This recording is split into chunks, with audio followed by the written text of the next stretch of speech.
Eu convido você a abrir, por gentileza, a sua Bíblia, no livro de Efésios, no capítulo 1, nos versículos 13 e 14. Efésios, capítulo 1, versículos 13 e 14. Esse vai ser o ponto de partida, o trilho da ministração de hoje. Eu vou ler na Nova Almeida Atualizada, o texto diz assim: nele também vocês, depois que ouviram a palavra da verdade, o evangelho da salvação, tendo nele também crido, receberam o selo do Espírito Santo da promessa. O Espírito é o penhor da nossa herança, até o resgate da sua propriedade, em louvor da sua glória. Eu queria dar destaque, à expressão receberam o selo do Espírito Santo da promessa. Outras traduções diz, fostes selados com o Santo Espírito da promessa. Você pode repetir isso comigo? Diga, receberam o selo do Espírito Santo. Bom, a ideia apresentada no verso 13 de receberam o selo, ela está ligada com a declaração que vem no verso seguinte, 14, por isso lemos os dois. O Espírito é o penhor, ou vamos ler aqui já o sinônimo, a garantia da nossa herança até o resgate da sua propriedade em louvor da sua glória. O tema da mensagem de hoje é o selo do Espírito.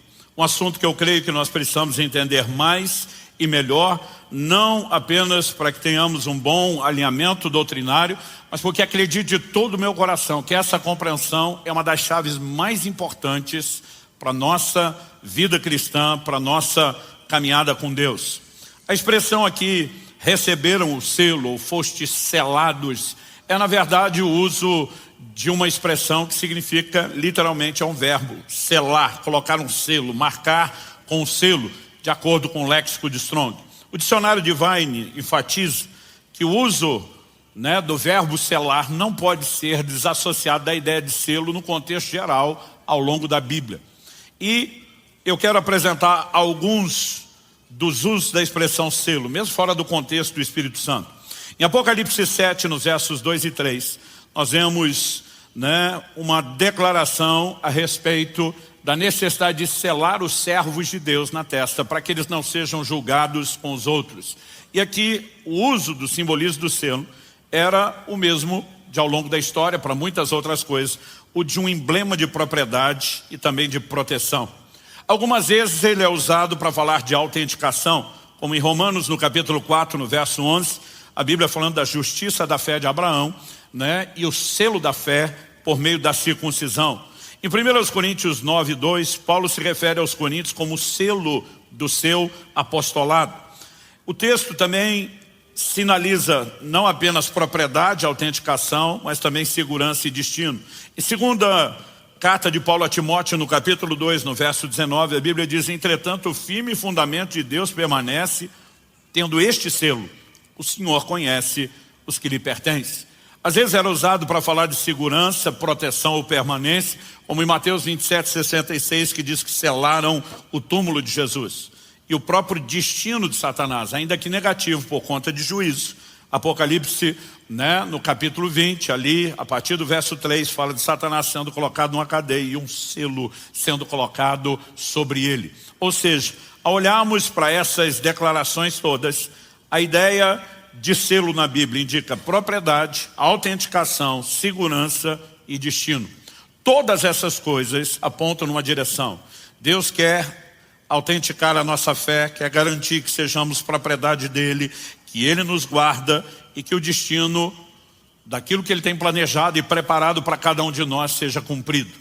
Ou seja, a ideia de selo sempre está relacionado com o conceito de garantia. Por isso, o selo vem relacionado com a definição de penhor. Ou seja, em 2 Coríntios, no capítulo 1 e no verso 22, assim como em 2 Coríntios 5, 6, são as outras duas vezes em que a palavra penhor aparece, nós vemos de novo uma relação com o assunto. 2 Coríntios 1, 22, nos selou e nos deu o penhor do Espírito em nosso coração. 2 Coríntios 5, 6, ora foi o próprio Deus quem nos preparou para isso, outorgando-nos o penhor do Espírito. Ou seja, o Espírito Santo, sua obra, sua ação em nós, é apresentada como uma garantia de que aquilo que começou possa ser continuado, possa ser concluído. Paulo, escrevendo aos Filipenses, diz que aquele que começou em nós a boa obra há de completá-la.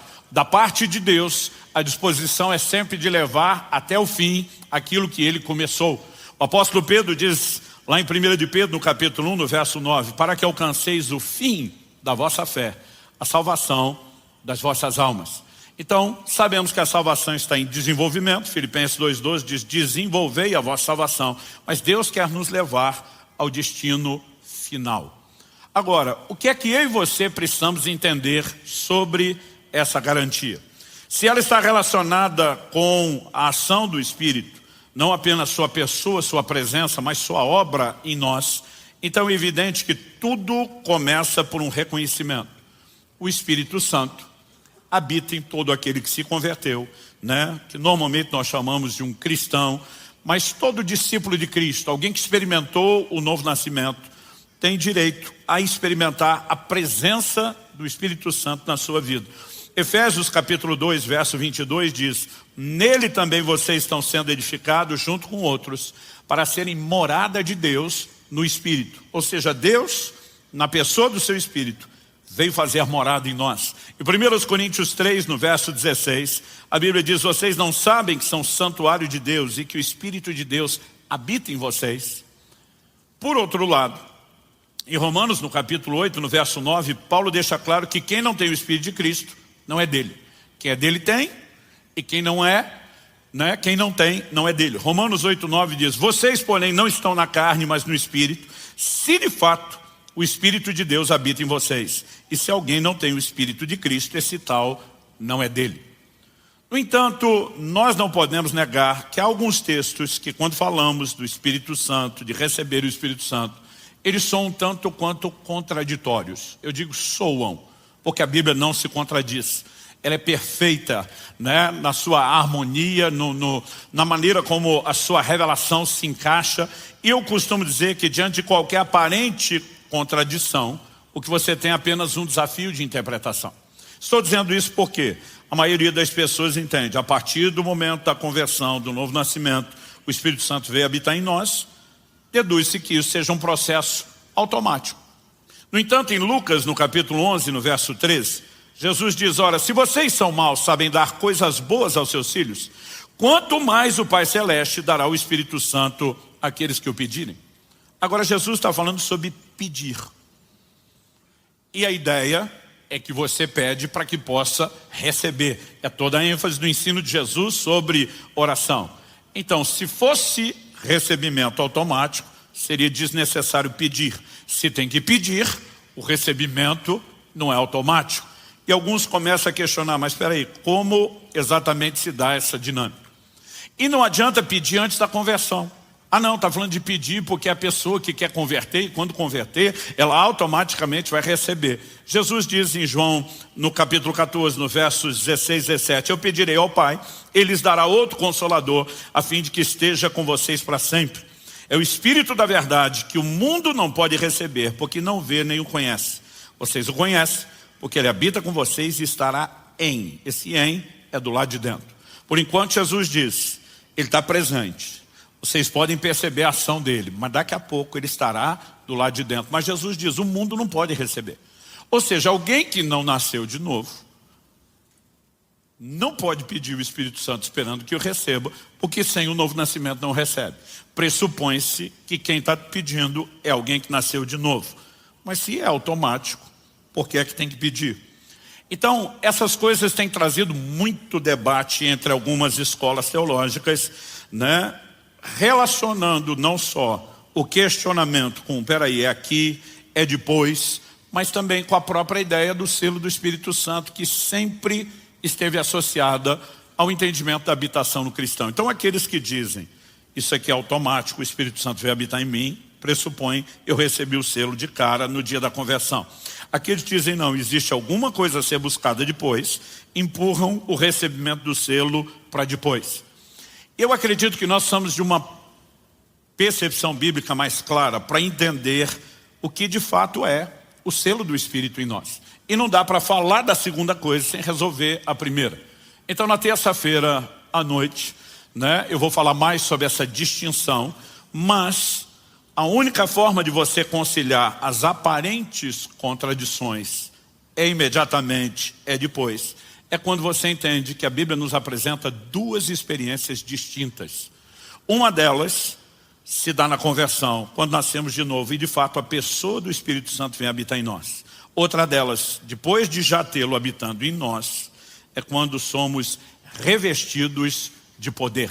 Então, por exemplo, já falamos anteriormente aqui, ao apresentar o ministério do Espírito, que ninguém pode se converter sem a ação do Espírito Santo. Trabalhando o arrependimento, a fé, a própria experiência do novo nascimento. E algo que nenhum de nós pode negar é que o apóstolo Paulo diz em 1 Coríntios, no capítulo 12, no verso 13, pois em um só Espírito, todos nós fomos batizados em um só corpo, quer judeus, quer gregos, quer escravos, quer livres, e a todos nós foi dado beber de um só Espírito. A expressão ser batizado significa mergulhar, colocar para dentro de. Quando a Bíblia fala de ser batizado no corpo, você não precisa imaginar o corpo de Jesus como algo líquido, onde alguém imergido, afundado, mas a Bíblia diz que é o Espírito Santo quem nos batiza no corpo, nos coloca no corpo de Cristo, ou seja, não há conversão sem a obra dele. E eu gosto de dizer que o Espírito Santo te leva a Cristo, mas depois você veio a Cristo. João Batista anunciou, ele, Jesus, vai batizá-los no Espírito Santo. A partir do momento que você vem a Cristo, Cristo diz agora, eu vou te mergulhar no Espírito Santo. O Espírito Santo te colocou em mim e agora eu vou te colocar no Espírito Santo. São duas experiências distintas. Em João no capítulo 20, no verso 22, a Bíblia diz que o Senhor aparece aos discípulos depois de ressuscitado. E o texto diz assim, havendo dito isso, soprou sobre eles e disse-lhes, recebam o Espírito Santo. Naquele momento, depois da ressurreição, consumada a obra, ele sopra sobre eles e diz, recebam.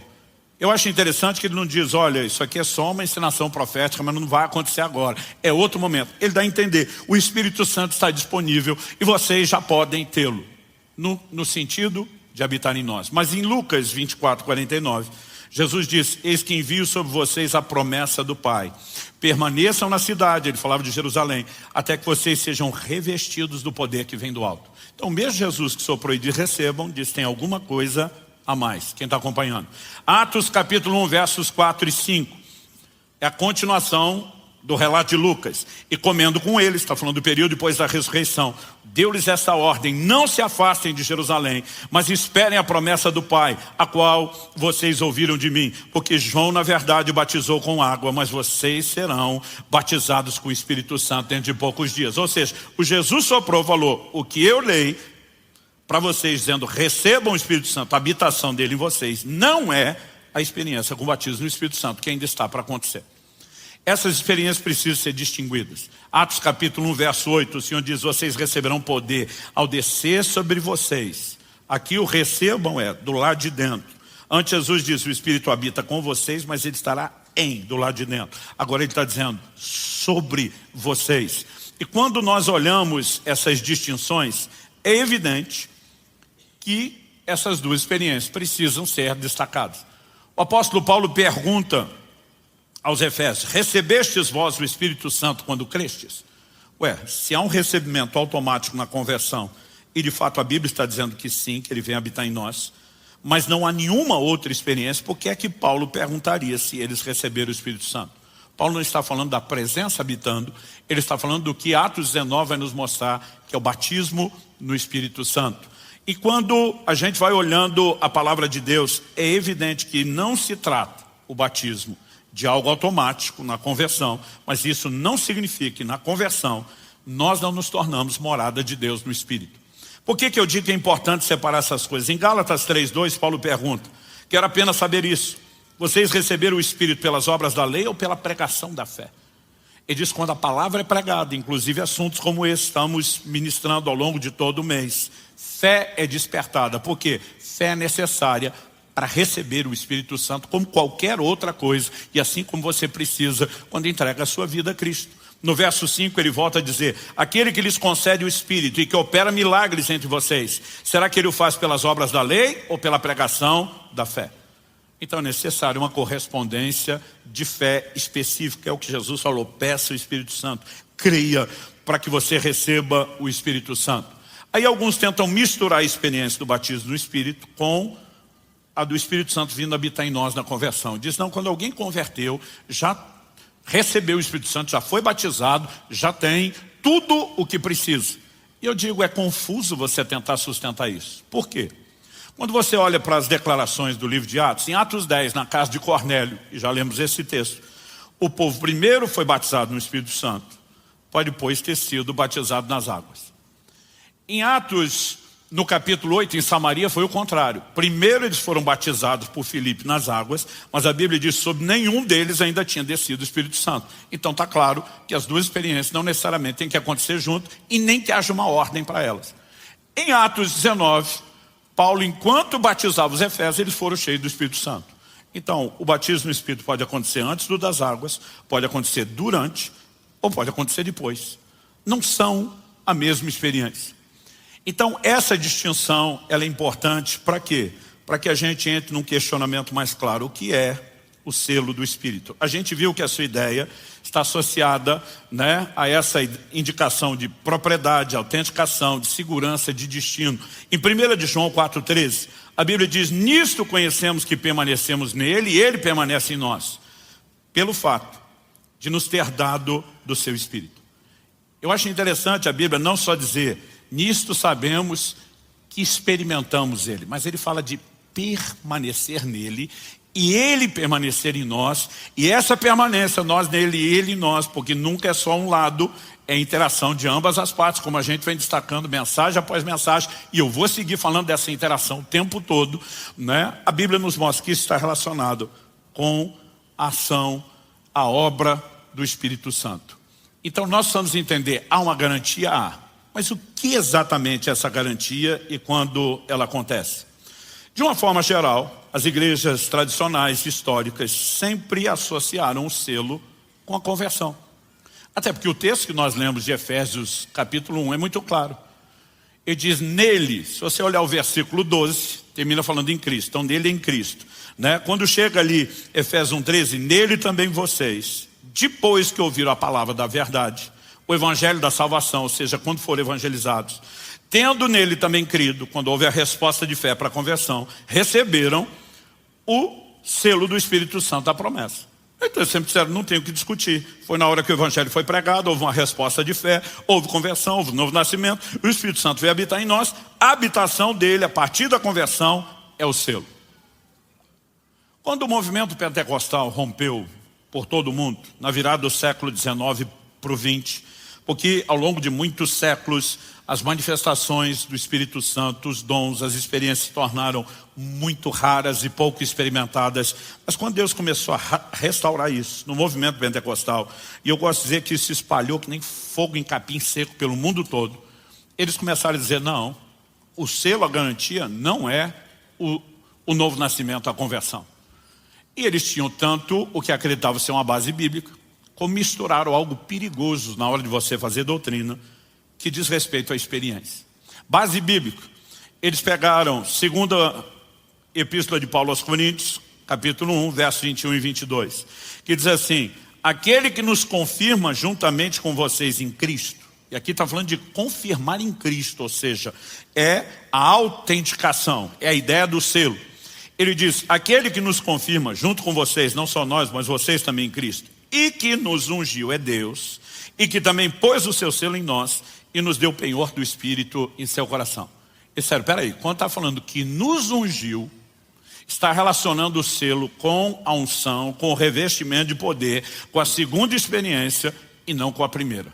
É aqui que está a confirmação. E aí, para tentar justificar a interpretação, eles misturaram a experiência. Tem um monte de crente que nasceu de novo e está desviando. Se tem uma garantia, um penhor, como é que está se perdendo no processo? O penhor é o poderoso, glorioso batismo no Espírito Santo, que quando você é revestido de poder, você vai vencer o pecado, o mundo, o diabo, Satanás e tudo. E começaram a identificar a experiência do selo com o batismo no Espírito Santo. Tanto que até hoje, no meio pentecostal, a expressão selado é sinônimo de batizado no Espírito Santo. Eu me lembro das campanhas de avivamento, quando o pregador no final dizia, e no final dessa semana, nós tivemos tantos selados com o Espírito Santo. Porque eles simplesmente começaram a bater o pé e dizer, o selo está aqui. No entanto, o argumento da experiência, tem crente nascido de novo, não batizado, desviando, virou-se contra eles, quando muita gente que além de nascer de novo e ter sido batizado do Espírito Santo, começaram a desviar. Aí a turma dizia, mas e o argumento de que tem garantia e o processo não perde? Alguém disse, ok, vamos tirar a experiência. Esse texto fala claro da conversão, o outro, e esse texto fala claro da unção, e não são as mesmas experiências. E o que eu acho curioso é as pessoas tentar brigar por qual versículo é que tem razão. Como se uma parte da Bíblia fosse verdadeira e a outra não. Como se uma tivesse certa e a outra errada, e a gente tem que descobrir qual é a certa. A verdade está no todo, na concordância. E a palavra de Deus não se contradiz. Então a pergunta a ser feita é, existe alguma outra coisa que possa indicar que o selo do Espírito não seja só isso aqui que acontece na conversão, nem só isso aqui que acontece no batismo no Espírito Santo, mas possa ser alguma coisa que não exclua nenhum nem outro, mas que também não se contradiz? E eu creio que esse é o ponto a ser explorado. Quando as pessoas me perguntam, pastor, quando o senhor acredita que se dá o selo na vida do cristão? Na conversão, no batismo? Eu falo, nenhum nem outro, mas nos dois. A turma, não, peraí, agora o senhor complicou as coisas. Eu falei, não é só isso, não é só aquilo, envolve isso, mas é maior do que o que vocês estão enxergando. E eu quero tentar te mostrar que talvez a nossa perspectiva errada de definir o selo é tentar estabelecer uma linha do tempo e dizer aonde cronologicamente ele aconteceu. Aconteceu aqui ou aconteceu ali, mas na nossa cabeça é uma experiência instantânea e completa. Se isso fosse verdadeiro, tudo aquilo que eu prego e ensino sobre perda de salvação não seria coerente. Por quê? Porque se temos uma garantia, não existe risco. E se tem risco, não tem garantia. Então como que a gente lida com esse entendimento? Eu acredito que além de separar as duas experiências, isso precisa ser claro, eu e você precisamos entender que ainda não temos tudo o que podemos ter e nem experimentamos tudo o que podemos experimentar do Espírito Santo. Em Romanos no capítulo 8, no verso 23, o apóstolo Paulo, falando da criação que geme, ele conclui e diz assim, não somente ela, mas também nós, que temos as primícias do Espírito, igualmente gememos em nosso íntimo, aguardando a adoção de filhos, a redenção do corpo. Ele não diz só, e também nós que temos o Espírito, ele diz, temos as primícias. As palavras primícias significam primeiros frutos. Da onde Paulo tirou isso? Do entendimento da festa e da celebração das primícias da própria Bíblia. O que era o exemplo, a alegoria que Paulo menciona? O camarada entrava no campo, com um braço, ele abraçava um feixe, seja de trigo ou o que for, com outro ele cortava com a foice, e ele parava a colheita no primeiro feixe. Porque ele tinha que agora levar para Deus os primeiros frutos. Os primeiros frutos não eram toda a colheita, eram bem distintos. E quando ele está dizendo, nós temos as primícias do Espírito Santo, é evidente que ele está dizendo, nós não temos tudo que podemos ter. Agora, nós já falamos na semana passada, que Deus não está dando o Espírito Santo parcelado aos poucos. Quando explicamos que o conceito de ser cheio do Espírito não é a gente ter mais dele, e subindo o nível até estar com o tanque cheio. A gente mostrou que a ideia de ser cheio é estar totalmente tomado e que o conceito bíblico de ser cheio é ele ter mais de nós, porque ele não é parcelado. Então, se ele não é parcelado, o que é que significa eu e você não temos tudo daquilo que poderíamos ter? Estamos falando da obra dele. Tanto que Paulo disse, nós estamos aguardando a redenção do corpo, ou seja, nosso espírito foi regenerado, nossa alma segue sendo restaurada e um dia o nosso corpo será transformado. Então não temos tudo, não experimentamos ainda a sua obra plena e completa. Agora a pergunta é, se não experimentamos sua obra plena e completa, que vai progressivamente nos transformando de glória em glória na imagem de Cristo, como sinalizamos desde a primeira mensagem, como é que nós já temos uma garantia do processo terminado antes de terminar?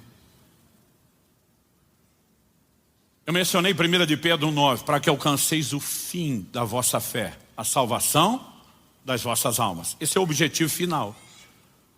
Outro dia alguém falou, não, soberano, eu não consigo entender como que se acredita em Pedro de salvação. Eu falei, a salvação não é pela fé? Ele falou, é. Eu falei, Paulo não fala de alguns que naufragaram na fé. Ele não fala de guardar a fé. Se a fé pode ser perdida ao longo do processo e a salvação é só pela fé, como é que a salvação que é pela fé se alcança sem fé? Então você acha que é só ter fé para começar e não precisa mais justificá-la, não precisa sustentá-la, não precisa praticá-la. Nosso conceito de segurança existe, mas está condicionado a quê? A que você funcione devidamente de acordo com aquilo que Deus deu. Rafael Barbosa me pediu no intervalo, falou, pastor, deixa mais claro.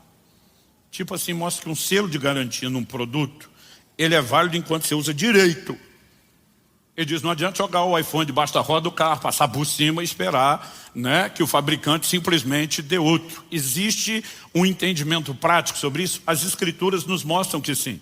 Por exemplo, em Filipenses 2,12 a Bíblia diz, desenvolvei a vossa salvação com temor e tremor. Se ela é um ato unilateral de Deus, por que é que existe um imperativo para que eu desenvolva? Nós precisamos entender alguma coisa na dinâmica da obra do Espírito Santo, que envolve o que eu estou falando desde o início, interação. Então, pastor, tem algum texto que não exclua a ideia de que o selo pode estar relacionado com a conversão, pode estar relacionado com o batismo no Espírito Santo, que não coloque os dois em choque, que não se discuta que a garantia não é ato unilateral de Deus e que resolva tudo isso? Sim, Efésios capítulo 4, verso 30, que diz, e não entristeçam o Espírito Santo de Deus, no qual vocês foram selados por dia da redenção. Aqui Paulo introduz a ideia de selo, não como uma experiência única, cronológica, em um momento ou outro, mas ligada a um relacionamento. Se você entristecê-lo, se você afastá-lo, você vai perder a única garantia que você pode ter. Então ele não está falando do selo aconteceu aqui, o selo aconteceu ali. Ele fala de algo que envolve uma dinâmica de interação contínua e permanente. E que se for comprometida, a garantia foi embora. Aonde isso nos leva? Eu quero destacar, assim, em primeiro lugar, distinguimos a experiência do Espírito Santo habitando em nós, que são duas, né, coisas diferentes, ele habitar em nós, o batismo do Espírito Santo. Se por outro lado, ao questionar o selo do Espírito Santo, a gente diz não está aqui, não está ali, mas envolve todas essas coisas. Em terceiro e último lugar, e aqui eu gasto um pouquinho mais de tempo, eu quero falar sobre o que a Bíblia chama de a comunhão com o Espírito Santo. Em 2 Coríntios, no capítulo 13, no verso 13, em algumas traduções, isso mudou para um versículo novo, que é o 14, mas é o último do capítulo, é o último de 2 Coríntios. Esse verso diz assim, nós o apelidamos de a bênção apostólica, a graça do Senhor Jesus Cristo e o amor de Deus e a comunhão do Espírito Santo estejam com todos vocês, não com alguns, com todos vocês. Porque cada um desses itens apresentados aqui é para todo mundo. Eu fico olhando para um versículo como esse, imagino que a maioria dos crentes lê ele mais ou menos assim, a graça do Senhor Jesus Cristo. O crente para e fala, top. Esse negócio é sério, isso aqui é importante, é vital, essencial e inegociável. Porque ele lembra da declaração de pela graça sois salvos, então ele pensa, se não tiver a graça, está todo mundo lascado. Então ele diz, isso aqui é importante. Aí ele continua lendo. E o amor de Deus, ele para e diz, top também, essencial, vital. Porque lembra de João 3,16, Deus amou o mundo de tal maneira que deu seu Filho unigênito para que todo aquele que nele crê. E pensa, se não fosse o amor de Deus, a gente está tudo perdido e lascado. Mas ele termina a leitura mais ou menos assim. E a comunhão do Espírito Santo, o que quer que seja isso, não deve ser importante, esteja com cada um de vocês. Eu digo, como é que é? O Senhor Jesus oferece algo que é vital, a graça, sem o qual não tem vida cristã, não tem salvação, não tem relacionamento com Deus. O Pai oferece algo vital, a expressão do seu amor que providenciou tudo, vital, sem o qual não há vida cristã, não há relacionamento com Deus, não há nada. E o Espírito Santo oferece uma coisa inútil, sem vergonha, sem propósito, só para entrar na lista, mas que não tem nenhuma relevância. O nosso problema tem sido não conseguir mensurar o peso que o ministério, que a obra do Espírito tem em nós. E não adianta falar dele agindo sozinho, que para que ele haja é necessária interação. E nessa interação, a Bíblia nos mostra uma ideia de relacionamento, porque o Espírito Santo não é uma coisa, o Espírito Santo não é uma energia, ele não é uma força, ele não é um poder, ele é uma pessoa. E é Deus. É um com o Pai e com o Filho. Então, o Filho e o Pai apresentam obras essenciais, e a dele totalmente desnecessária. Ele veio habitar em nós, a troco de nada. Porque não tinha lugar para ele morar no céu e descobriu que podia morar dentro de mim, dentro de você, de graça, sem pagar aluguel. Se nós não entendemos a importância do que ele veio fazer e a natureza da sua obra, que requer interação, Mas não é só você vai um movimento do lado de lá, eu faço do lado de cá. Essa interação é relacional. E aí nós já falamos que o Espírito Santo pode ser resistido, que ele pode ser enciumado, que ele pode ser apagado, que ele pode ser entristecido. São todas dinâmicas de algo que acontece dentro do quê? De um relacionamento. Ao olhar para as Escrituras, nós percebemos toda uma sinalização de que era para a gente interagir com ele como interagimos com uma pessoa de carne e osso. João capítulo 14, versos 25 e 26. Jesus diz: tenho dito isso enquanto ainda estou com vocês, mas o Consolador, o Espírito Santo que o Pai enviará em meu nome, esse ensinará a vocês todas as coisas e fará com que se lembrem de tudo que eu lhes disse. Ensinará todas as coisas, não algumas. Quando a gente pensa ser guiado pelo Espírito Santo, a gente pensa um direcionamento profético, uma manifestação dos dons. Não. Como nós vamos falar na semana que vem, no próximo domingo, se Deus permitir, um dos conceitos de ser guiado é ser tomado pela mão e ser conduzido até o destino final. Nós não estamos falando de um mero direcionamento profético, de uma experiência de dons. Estamos falando de viver a vida cristã debaixo da plena condução e liderança dele. E isso envolve o quê? Uma dinâmica de relacionamento. Não tratá-lo como um ser impessoal. Atos capítulo 8, verso 9. Então o Espírito disse a Filipe: aproxime-se dessa carruagem e acompanhe. Alguém que fala coisas particulares, num nível muito personalizado, que dá direcionamento e que junto com ele demonstra os seus resultados sobrenaturais. Atos capítulo 10, versos 19 e 20. Enquanto Pedro meditava a respeito da visão, o Espírito lhe disse: estão aí 3 homens à sua procura. Portanto, levante-se, desça, vá com eles sem hesitar, porque eu os enviei. Quando você olha a forma como esse povo vivia e relacionava com o Espírito Santo, ele era tratado como uma pessoa a ser ouvida, a não ser entristecida, a não ser afastada, a não ser apagada, alguém que não poderia ser deixado com ciúmes. Ou seja, a ideia de relacionamento. Eu quero que você me acompanhe, por gentileza, em Hebreus, no capítulo 6, e nós vamos ler dos versículos 4 até o 9. Esse ensino aos Hebreus, para mim, é importantíssimo dentro do assunto que nós estamos falando. E o escritor diz assim, Hebreus 6, de 4 a 9. É impossível, pois, que aqueles que uma vez foram iluminados, provaram o dom celestial, se tornaram participantes do Espírito Santo, provaram a boa palavra de Deus e os poderes do mundo vindouro e caíram. Sim, é impossível outra vez renová-los para arrependimento, visto que de novo estão crucificando para si mesmos o Filho de Deus e expondo a zombaria. Outras traduções mais antigas dizem vitupério, que significa desonra pública. Deixa eu fazer uma pausa antes de ler os versículos 7 a 9. O texto está falando de gente que caiu, e não só caiu, mas ultrapassou uma linha sem volta. Ele diz: caíram a tal ponto que é impossível renová-los para arrependimento. Aí eu ouço o time que não acredita em Pedro salvação dizer: não eram salvos. Eu digo: como é que caíram? Se não eram salvos, já estava caído. Está todo mundo caído, longe de Deus, distante, inimigo. E aí você vai dizer que eles caíram sem ser salvos. Ah não, é que eles até vieram para a igreja, comportaram como que era crente, mas não era. Eu digo: fala sério. Impossível renová-los para arrependimento. Para renovar, tem que ter tido arrependimento antes. Quem que conduz ao arrependimento? O Espírito Santo. Ainda que haja responsabilidade do homem interagir. Então ele estava lá. O texto diz que eles foram iluminados. Significa que a luz de Deus brilhou na vida deles. Não é gente tentando alguma coisa sem Deus, que está olhando dizendo: não escolhi vocês, quero saber de vocês, não tem nada a ver com vocês. A Bíblia diz que a luz de Deus brilhou na vida deles. Resplandeceu no meio das trevas da vida deles. O texto diz que receberam o dom celestial. Quando Jesus usa a expressão nascer de novo, no original é nascer do alto. Paulo em Romanos 5 fala dos que receberam a abundância da graça e o dom da justiça. Ou seja, receberam o dom celestial. Para simplificar, está falando de nascer de novo. E para a gente não gastar tempo discutindo isso e provar que isso é novo nascimento, é só pegar a próxima declaração. E se tornaram participantes do Espírito Santo. Jesus disse que o mundo não pode recebê-lo. E que se alguém não tem, não é de Cristo. Porque aqui está a determinação clara de quem é de Cristo. Agora eles se tornaram participantes. Não é que foram tocados, mas não deixaram ele terminar o trabalho. Se tornaram participantes do Espírito Santo. O receberam, sem ser salvo. A Bíblia diz: provaram a boa palavra de Deus. E provar aqui da ideia de saborear. A tradução espanhola de Reina Valera diz: degustaram, saborearam a palavra de Deus. Ou seja, não receberam apenas um evangelho mal pregado, explicado, foram discipulados, ensinados, instruídos na palavra. A Bíblia diz, e provaram os poderes do mundo vindouro. O que você pode falar desde a transformação do fruto do Espírito, a manifestação dos dons. Tudo isso sem ser salvo. Eu digo, uma façanha muito grande tentar dizer isso.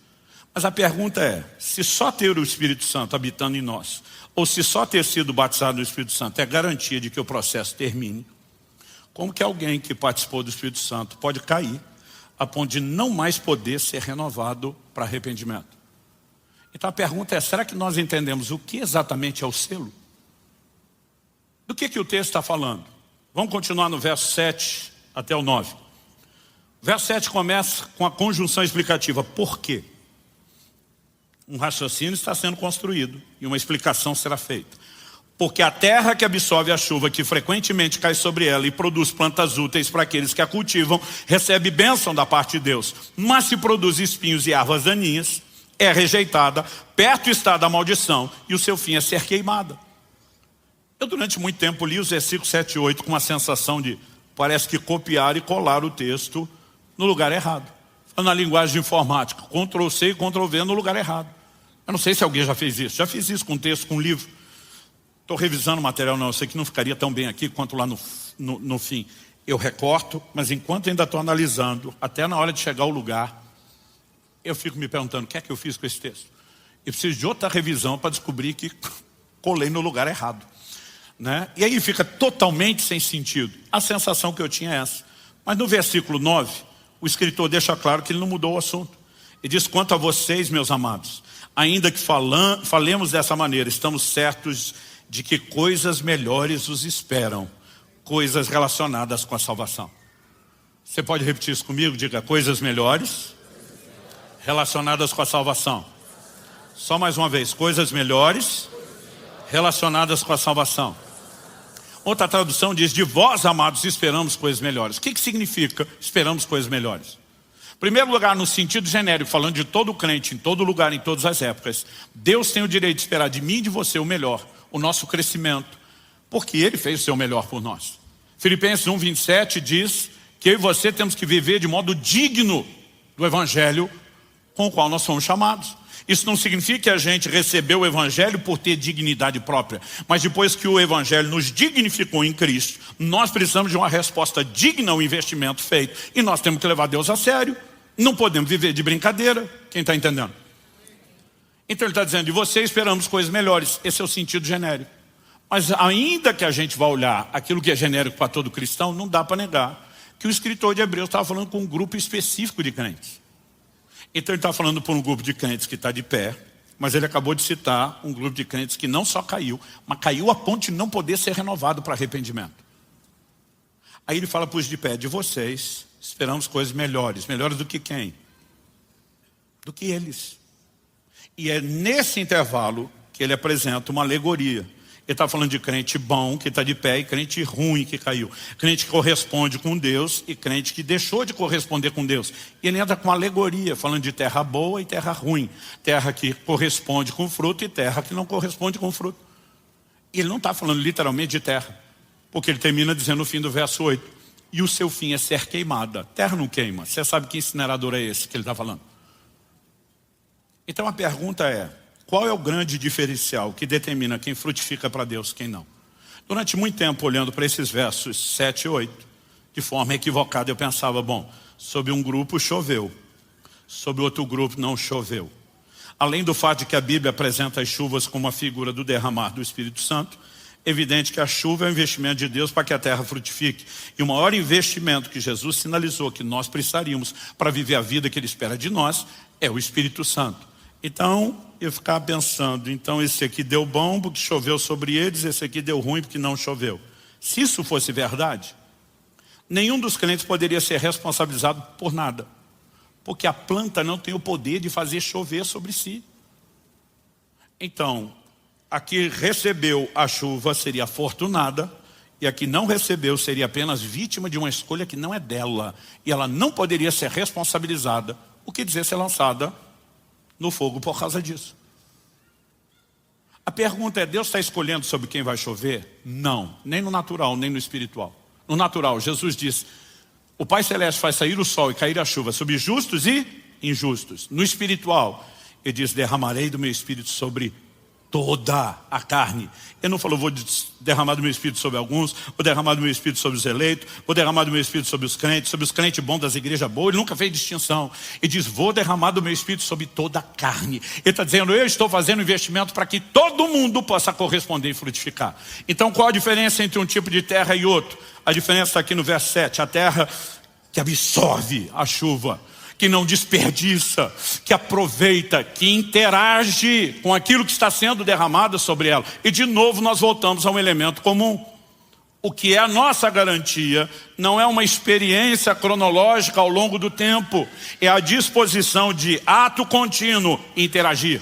Porque se eu absorvo a chuva hoje, mas daqui 10 anos não, o que é que me adiantou ter absorvido no início? Quem está entendendo?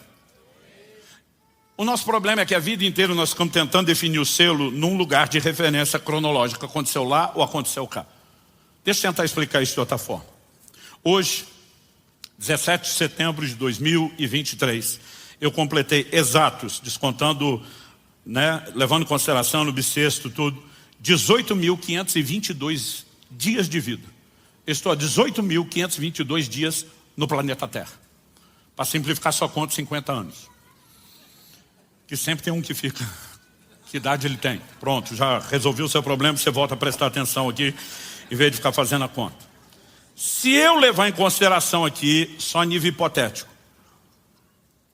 que eu tenha comido em média 1 quilo de comida por dia. Média generosíssima. Considerando a época que eu era criança e malemar comia, e os últimos anos, a última década que eu me converti nessa área. Que teve alguma coisa nesse meio, no limbo aqui, que 1 quilo era uma refeição.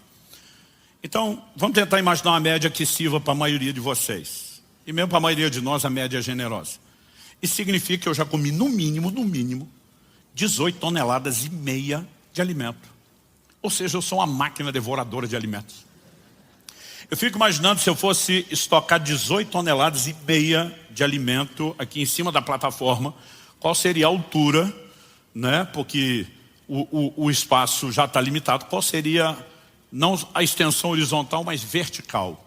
Quanto espaço precisaria para acumular 18 toneladas e meia? Ou seja, é muita comida, gente. Se alguns anos atrás, quando eu completei 15 mil dias de vida, e eu pensasse, meu Deus, 15 toneladas de alimento consumido, e eu chegasse à conclusão que eu já comi demais, e parasse de comer permanentemente, eu estaria aqui hoje pregando para vocês? Não. Por que não? Não precisa nem de muita inteligência. Porque não importa quanta comida eu comi, se eu parar de comer, eu morro.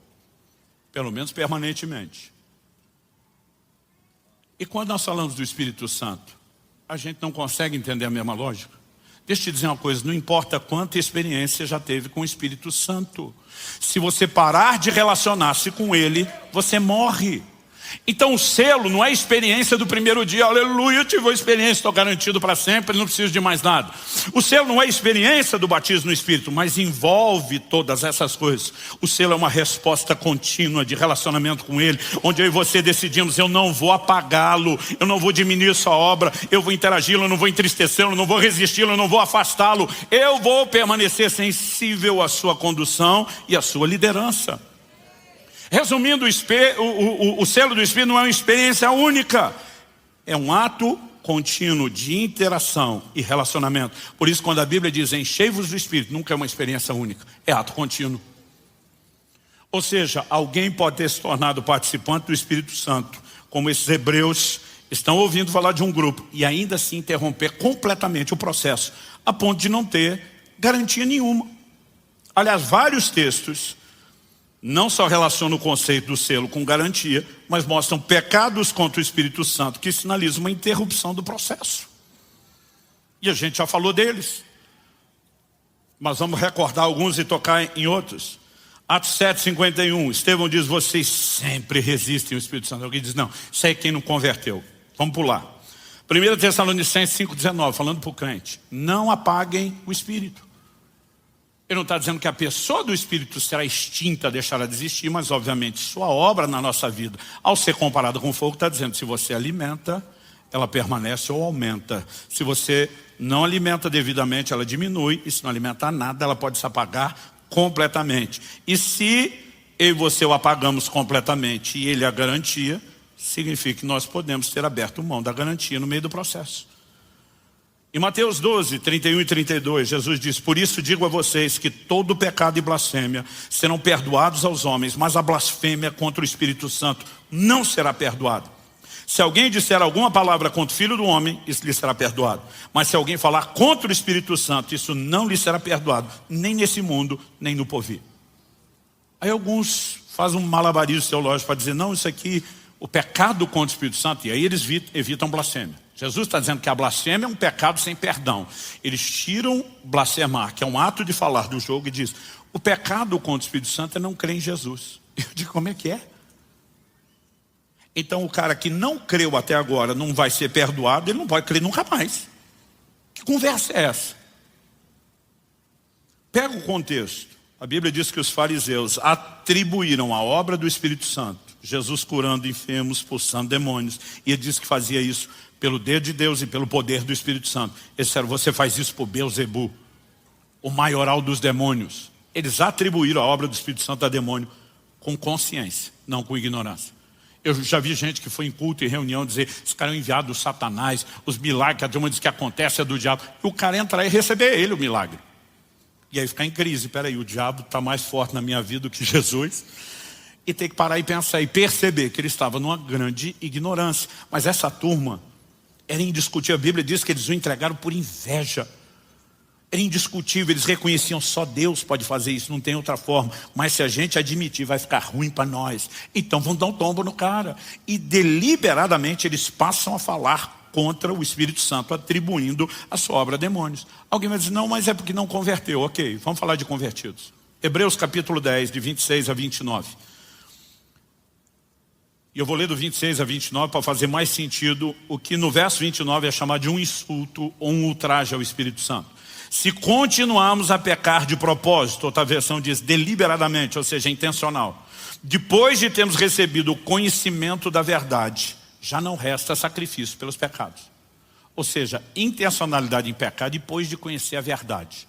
Alguns dizem: não, é porque aqui o ímpio está na ignorância, não sabe. Agora alguém pregou, ele não quis, ele quer ficar no pecado, e eles tentam dizer: isso aqui não é para o crente. Aí eu digo: não. Vamos continuar lendo. O texto diz: pelo contrário, resta apenas uma terrível expectativa de juízo e fogo vingador, prestes a consumir os adversários. Quem tiver rejeitado a lei de Moisés morre sem misericórdia pelo depoimento de 2 ou 3 testemunhas. Imaginem quanto mais severo deve ser o castigo daquele que pisou o Filho de Deus, profanou o sangue da aliança com o qual foi santificado e insultou o Espírito da graça. Aliás, se você ler depois versos 30 e 31, a Bíblia diz: o Senhor julgará o seu povo, horrível coisa é cair nas mãos do Deus vivo, porque o nosso Deus é um fogo consumidor. Então o Senhor julgará o seu povo, não está falando de gente que não é povo. Aí o texto diz: pisaram aos pés o Filho de Deus. Se parasse aqui, você fala: não, rejeitou Jesus, não converteu. Mas a Bíblia diz: profanaram o sangue da aliança, com o qual foram santificados. Gente, alguém me explica como é possível ser santificado pelo sangue sem ser salvo? Porque uma coisa é a pessoa frequentar a igreja sem nunca ter nascido de novo, sem nunca ter se arrependido, sem nunca ter crido, sem nunca ter tido uma experiência de conversão genuína. E eu costumo dizer isso às pessoas: frequentar a igreja não fará de você um cristão, assim como frequentar o estábulo não fará de você uma vaca. Você pode ir num ambiente que tem gente com aquela natureza. Se você não mudar de natureza, você nunca será aquilo. Então é evidente que alguém pode estar no nosso meio sem conversão. Mas o livro do Apocalipse diz que a única forma de ter acesso, entrar na cidade pelas portas, é lavando as vestes no sangue do Cordeiro. Aí o cara lavou as vestes, mas não está salvo. É uma trollagem espiritual para enganá-lo. Pelo amor de Deus, gente. Agora, de alguma forma as pessoas estão olhando e falando: não, se a gente admitir isso e agora falar que ele insultou o Espírito Santo, que é a garantia, então não tem mais garantia, não continua tendo garantia. A questão é que você não pode esculhambar a garantia achando que vai continuar bem. E esse é o ponto que as pessoas de alguma forma estão buscando, uma garantia irresponsável. Eu vivo de qualquer forma, eu não preciso corresponder com Deus. Não quer dizer que você vamos acordar cada manhã com medo: perdi a salvação hoje, ou ela continua aqui. Não é isso. Mas a Bíblia está dizendo que eu e você precisamos levá-lo a sério, que nós precisamos corresponder com ele. Quem está entendendo, diga amém. O selo, portanto, é um relacionamento contínuo com o Espírito Santo. Não importa se você ao nascer de novo recebeu a habitação dele, se um dia que você foi batizado no Espírito Santo foi cheio, transbordou dele, se depois você teve um batismo de fogo com ele, se depois você viveu o poder dos dons com ele, se em algum momento você se tornar insensível para ele, você jogou fora a única garantia que tinha. Então por que é que Jesus diz, blasfemou contra mim, a gente resolve? Contra o Espírito Santo não. O que ele está dizendo? Jesus está dizendo, não, é que eu sou legal pra caramba. Eu sou assim muito amoroso, perdoador, mas o Espírito Santo não, ele é rancoroso, melindroso. Então ele, não, como eu, não vai te tratar bem. É isso que ele está dizendo? Não. Jesus está dizendo, enquanto você está me atacando, o Espírito Santo ainda está tentando te convencer do pecado. Então nós temos na Bíblia um exemplo de um Saulo que está perseguindo Jesus, lutando contra Jesus, mas o Espírito Santo trabalhando para levá-lo ao arrependimento. Mas quando você afasta aquele único que poderia fazer o que você precisa para se garantir, como é que você se garante sozinho? Quem está entendendo? É por isso que eu acho um absurdo quando alguns pregam que na tribulação o Espírito Santo vai ser tirado da terra e o cara que com a ajuda dele nunca converteu, agora vai converter por esforço. Eu digo que vocês estão de brincadeira. Nós precisamos entender a centralidade, a proeminência da obra do Espírito e que eu e você temos responsabilidade na interação. O selo é uma garantia? Sim. Nenhum de nós precisa ter medo de que o processo seja interrompido, porque Deus não vai interromper a parte dele enquanto eu e você estamos interagindo devidamente com ele. E a interação, ela se chama relacionamento, porque ele é um ser pessoal, ele não é uma força qualquer. A dinâmica dessa interação, para ficar mais claro na semana que vem, quando falarmos sobre a forma como ele deseja nos liderar e qual o nível de resposta que eu e você temos que dar a ele. Mas eu gostaria que hoje a gente pudesse terminar com alguns momentos de oração. Por quê? Nós precisamos rever o nosso relacionamento. De tempos em tempos a gente precisa parar, dar uma olhada e rever. E um de nós acorda amanhã resmungando, hoje é dia de maldade, o que é que eu posso fazer para machucar, para ofender, para entristecer o Espírito Santo? Não é assim que funciona.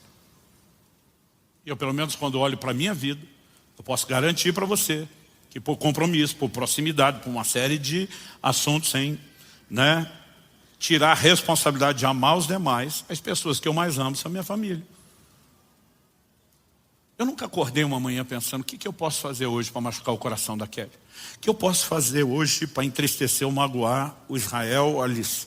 Mas muitas vezes eu fiz isso. Não porque planejei isso, mas porque não fui cuidadoso o suficiente para perceber o que era importante para eles, ou para prestar atenção na maneira como eu respondi, o jeito que eu falei. Às vezes era o que eu fiz, às vezes era o que eu não fiz. E quando eu me tocava que tinha machucado um deles, qual era o caminho? Ir lá e humildemente dizer, me perdoa, eu amo você. Eu não sei onde é que eu estava com a cabeça. Eu não sei por que eu não te enxerguei como deveria. Eu não sei por que eu não te tratei como deveria. Mas isso também me feriu. Eu não quero você distante. Eu quero um relacionamento legal. Vamos consertar isso. Como fazemos com o Espírito Santo? Não é diferente. Agora, eu nunca cheguei para minha esposa e disse, te prometo que nunca mais vai acontecer isso, porque eu não sou louco. Eu teria que ser perfeito para garantir essa promessa. Mas muitas vezes eu falei,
posso te prometer é que isso vai acontecer cada vez menos, porque eu vou estar profundamente empenhado com o meu crescimento no processo.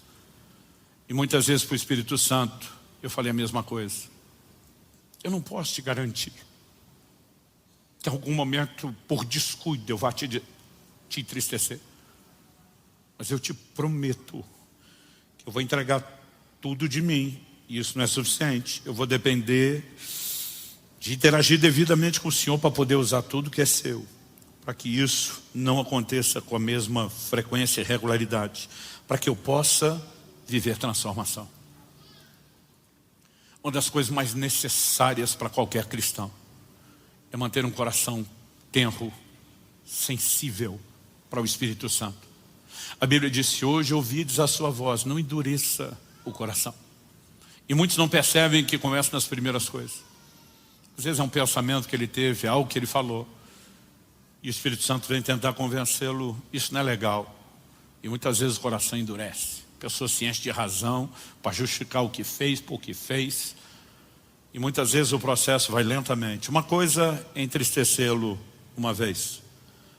Outra coisa é fazê-lo algumas vezes. Outra é fazê-lo várias vezes. Outra é fazer muitas vezes. Outra é fazê-lo permanentemente. Mas esse processo de deterioração da fé, ele nunca é instantâneo. Alguém diz que o crente não cai, ele vai caindo. E é necessário muito descuido e falta de sensibilidade para que essa relação se deteriore profundamente a ponto de não ter mais volta. Mas biblicamente é possível ultrapassar a linha sem volta, com certeza. Mas a ideia de falar isso é tentar criar em você o medo ou o pavor de chegar no lugar sem volta. É justamente criar em você uma resposta, um posicionamento, dizer: nem a pau que eu vou atravessar para o lado de lá. Eu quero me garantir do lado de cá, pertinho dele.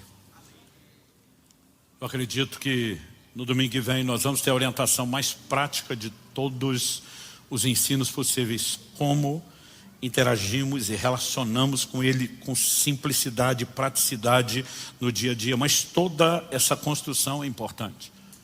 Alguns ficam me olhando com a cara de: chega logo lá, pastor. Eu digo: vamos com calma.